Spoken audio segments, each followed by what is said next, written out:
আসসালামু আলাইকুম প্রিয় বন্ধুরা, জুমার নামাজের প্রস্তুতির যে ফজিলত আপনার শুনলে অবাক হয়ে যাবেন।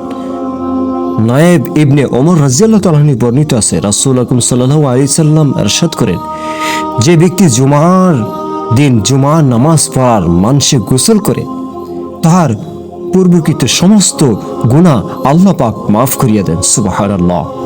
এবং তাহাকে আদেশ করা হয় যে পূর্বের গুনাহর প্রতি লক্ষ্য করিয়া নিরাশ হইও না, বরং এখন হইতে নতুনভাবে আবাদত করিতে থাকো। সুবহানাল্লাহ।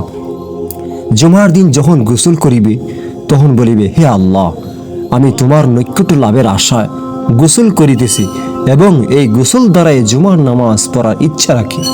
অজু করার সময় এইরূপ নিয়ত করিবে, জুমার দিন নখ কাটিবে, শরীর হইতে সকল প্রকার দুর্গন্ধ দূর করিবে, খুশবু লাগাইবে, ভালো কাপড় পরিধান করিবে।